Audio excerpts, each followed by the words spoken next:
Guten Morgen, it's Morgan. Welcome to Murder in the Morning.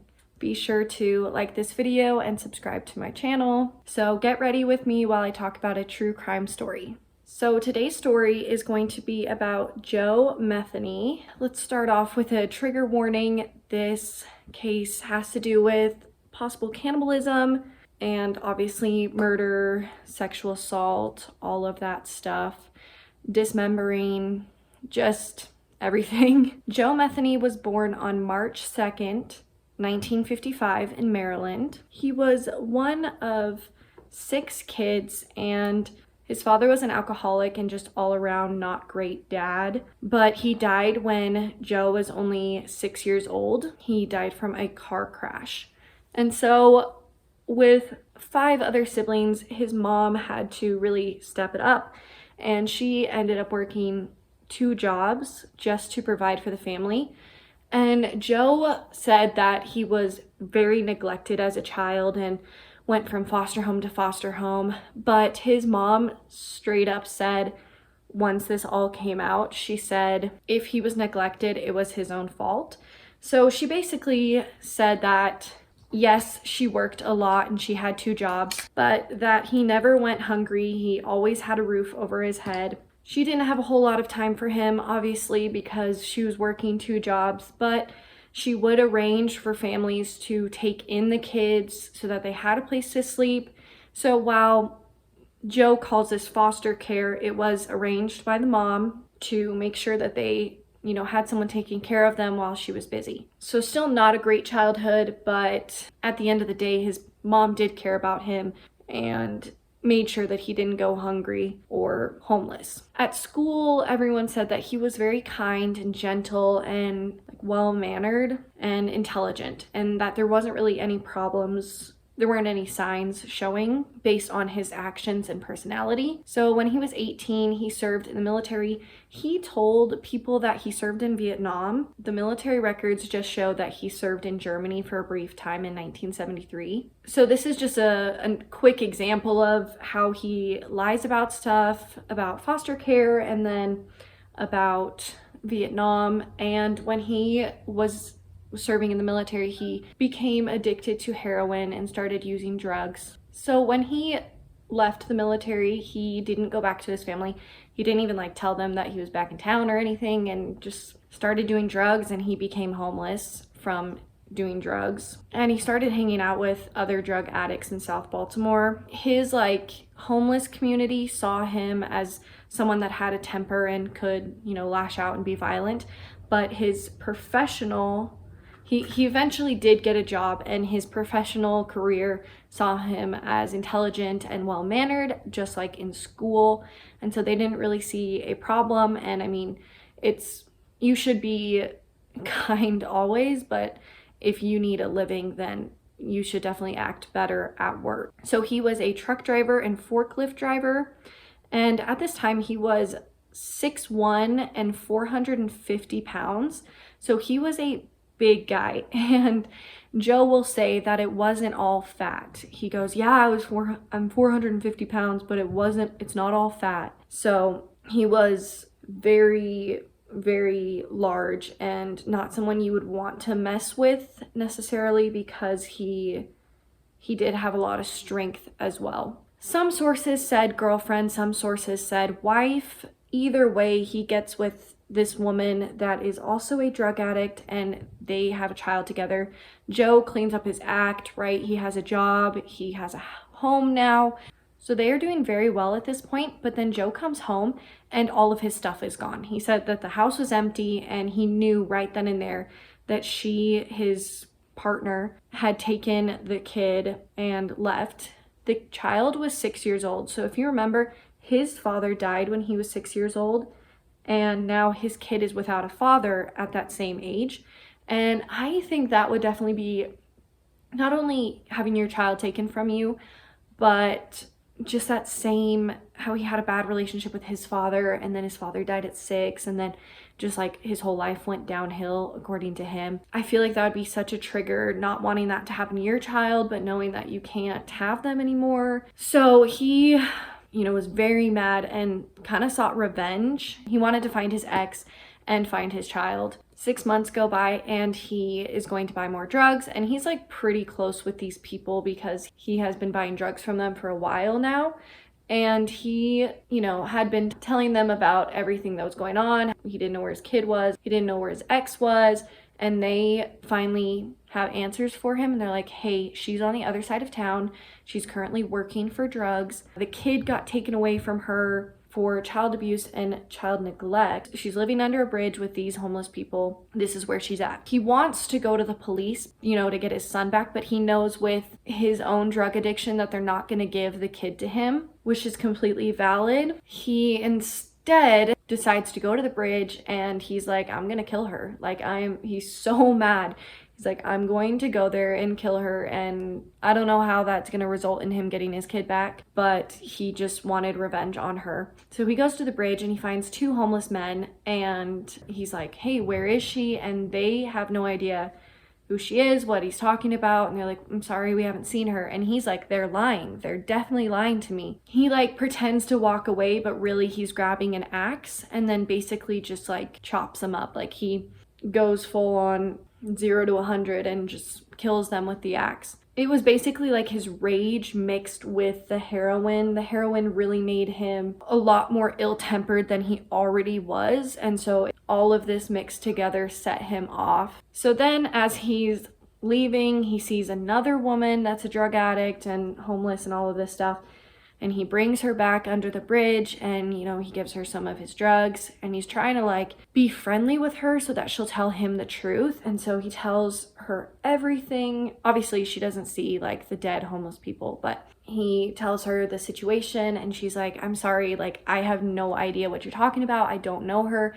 And he's like, you're lying to me. You're lying to me. He beats her to death and then he sexually assaults her as well. Well, he hears another woman coming and he's all like, oh, okay. So he tosses her in the bushes and then he kills her as well. And then as he's killing her, he sees a fisherman and he's just like, oh, the fisherman might have seen something. Gotta get rid of him too. So he grabs a steel pipe, whacks him over the head and kills him.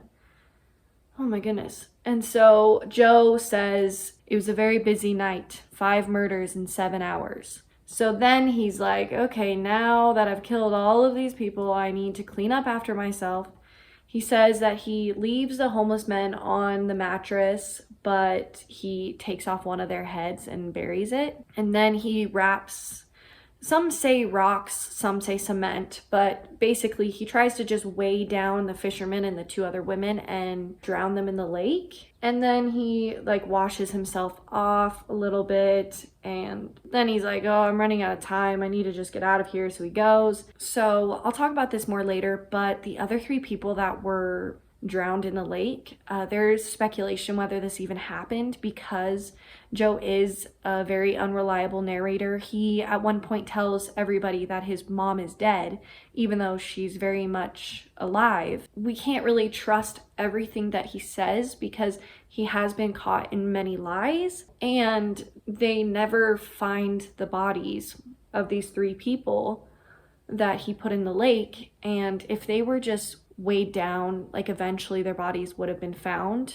It's hard to know if this really happened, but either way, we do know that he killed those 2 homeless men. Well, okay, that's also speculated. He admits to it and their bodies were found. So a few weeks later, their bodies are found and Joe is arrested for those murders. He spends a little over a year in jail for the 2 homeless men before the trial takes off. And when they're in trial, they aren't able to connect him to the murders because there wasn't enough evidence.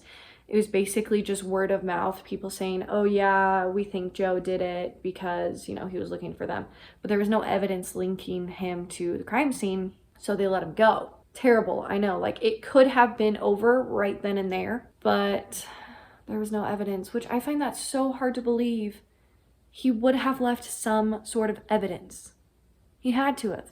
I mean, the heroin, anything. I don't know. They didn't find any evidence, so they had to let him go. And he goes back to his old job, and he basically talks his boss into letting him not only get his old job back, but he also talks him into giving him a trailer, a free place to live, on the property. He's like, hey, I will watch over it overnight so that like it stays protected. I'll basically be your security and I'll live there for free. And his boss is like, okay, cool. The place was on a dead end, and so it was very secluded, and he was like, this is perfect for what I want to do, and I'm all alone here, so it'll be great. It's funny that he was meant to be security when actually he was like the person people needed to be afraid of. Anyway, so he again hangs out with a lot of drug addicts, and he starts luring women back that are drug addicts, luring them back with the promise of free drugs. And so they go to his trailer, and then most of the time he would strangle them, but occasionally he would beat them to death. Just get ready for this. When he would dismember them, he would cut off the meat from their bodies and put them in Tupperware, and then with the rest of their body he would bury in like a shallow grave. He said that he did this to 10 women, but like again, there's not evidence of 10 women, and we don't know if he's telling the truth or not. He starts a roast beef, pulled pork business, just like a roadside stand. It was very popular, and he said that he wanted a little extra something something, and so he took some of the meat from the Tupperware and he tried it himself first, and he said that it tasted a lot like pork. So one of the victims, their human meat, he cooked and ate and said it tasted like pork. So he decided to mix it in with the pulled pork, and he said if it's mixed in, you can't taste the difference. It tastes just like pork, and that it had like some sweetness to it like pulled pork. This stand went on for weeks, and he said that people ate human meat without knowing. Again, this is just speculation, allegations. We don't know, because they weren't able to find any evidence. Obviously, they weren't able to find any evidence because the evidence is now in people. So there would be no way to prove if he actually did this. But I don't know. I think it's too scary. I mean, yeah, you'd like to have the peace of mind and just say, no, that didn't happen. But what if it did? You know, he could very easily have done that, and it wouldn't be the first time. If you remember the story of William Pickton, if you haven't seen that one, go back and watch it. And he also put human meat, this is proved, put human meat in with the pork meat, and just another crazy correlation that they were both pork. So like maybe he's right about that. But the reason that there's no evidence is because he said he ran out of human meat, and that's why he went to go lure this last woman. He had run out of meat. So Joe meets Rita Kemper, and he lures her back to his place with promise of drugs. And he does his usual thing. He brings her inside. He said that he just started beating her and ripping her clothes off. He said, I'm going to kill you and bury you in the woods just like the other girls. And he said he just kept laughing. He just couldn't stop laughing. So he turns around, he says, for just a split second, and she takes off. At first, he's pretty worried, but then he remembers that there's an 8-foot chain link fence with barbed wire over it all around the property. And so he's like, she's not going to be able to get out.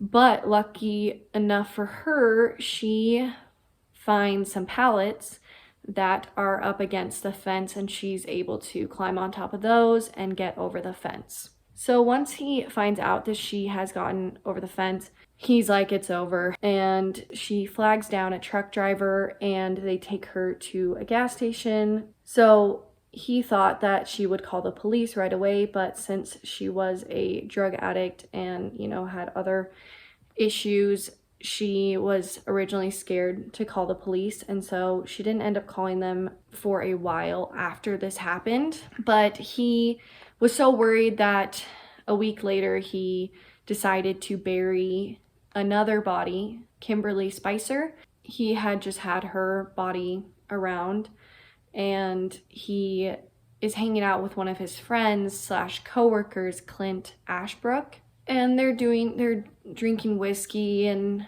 snorting cocaine, and he kind of gets under the influence enough that he feels comfortable telling them, hey, I need your help burying a body.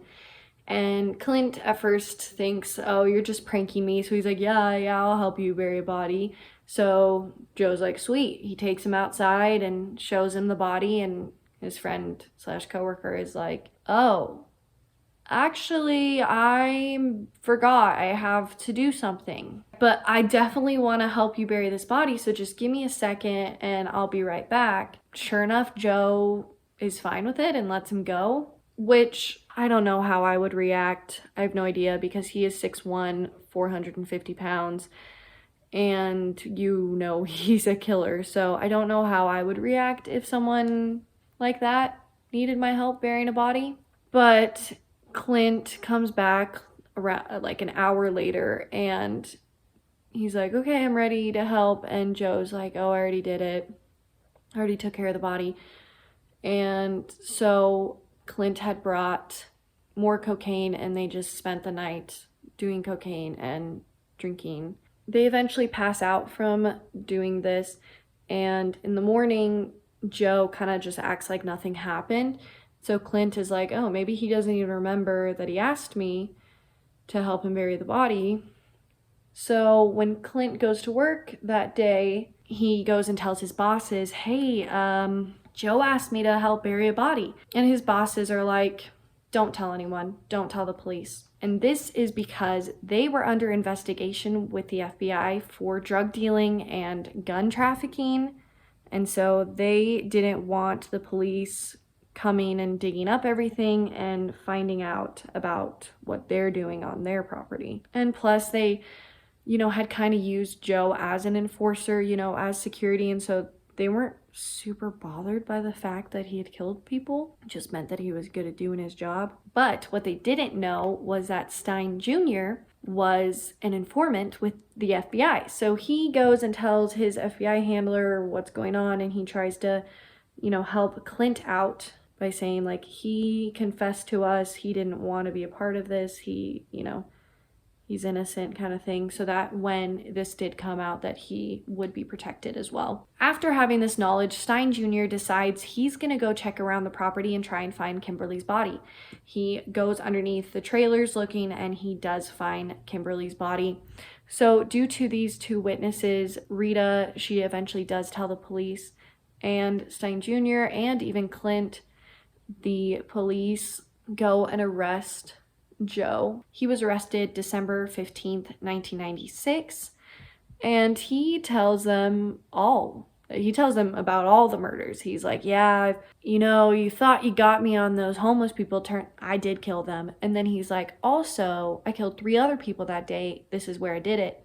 This is why I said we don't know if it actually happened, the 3 other people, because the police and investigators and all those people, they do go to that lake and they search the lake and they don't find any bodies. So it's just weird that they would go to that exact place, which was already weird that the bodies hadn't been found before, and they search it and the bodies still aren't found. Anyway, so they couldn't connect, even with his confession, they couldn't connect those 3 because they don't even know about them, or the 2 homeless men either. But on December 19th, 1996, Joe was 41 years old and he was charged with killing 2 women. So the first murder that's like officially actually tied to him is of 39-year-old Catherine Magaziner. She was a drug addict, and in 1996 he confessed to murdering her and burying her at the work site where he was a forklift driver.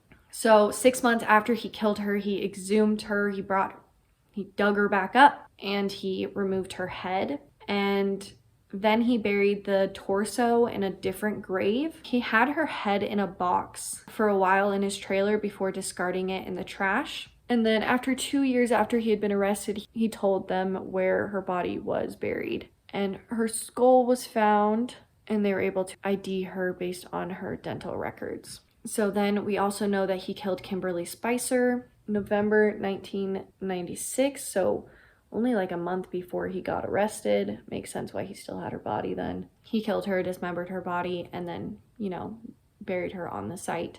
Or he just put her underneath some stuff. He didn't even fully bury her. That's why Stein Jr. was able to find her so easily. He originally wanted to dump her in a dumpster, but since Clint was busy, he couldn't. He ended up being found guilty for the 2 murders and attempted murder. He gets the death sentence November 13th, 1998. But then July 24th, 2000, it was overturned and he receives 2 life sentences and then 50 years for the kidnapping attempted murder of Rita Kemper. But he got that in 1996. He says, "The words 'I'm sorry' will never come out, for they would be a lie." So it just shows like he has no remorse. He doesn't feel bad. Another time says that he started killing out of revenge and then he realized that he liked it. And then another thing that he said is, "The only thing I feel bad about in any of this is I didn't get to murder the 2 people I was really after. And that's my ex-old lady and the guy she hooked up with." But he says that in more colorful language. He's like, "I'm not sorry, but I'm sorry that I didn't get revenge on the 2 people that I was trying to get revenge on." And then he says, "So the next time you're riding down the road and you happen to see an open pit beef stand that you've never seen before, make sure you think about this story before you take a bite of that sandwich. Sometimes you never know who you may be eating." So that statement makes a lot of people think that he's just making up a story to freak us out. But he told that story before, and then he said this like much later. So I feel like it still could be true. Then in August 2017, at 62 years old, he was found dead in his cell. They said that there's nothing pointing it to be suspicious and that he probably just died of natural causes. But with people like him, you never know if it's natural causes or not, or if someone killed him. I think since he did heroin for such a long time, he did heroin, cocaine, everything. Like, I think because of his lifestyle and eating humans, I think it's very possible that he could have died from natural causes at 62. I don't think it's that far-fetched that he could have died at 62. So back to the Steins company, the people that were being investigated by the FBI. I had only heard one source talk about that, and so I decided to like go into the actual court records and find out.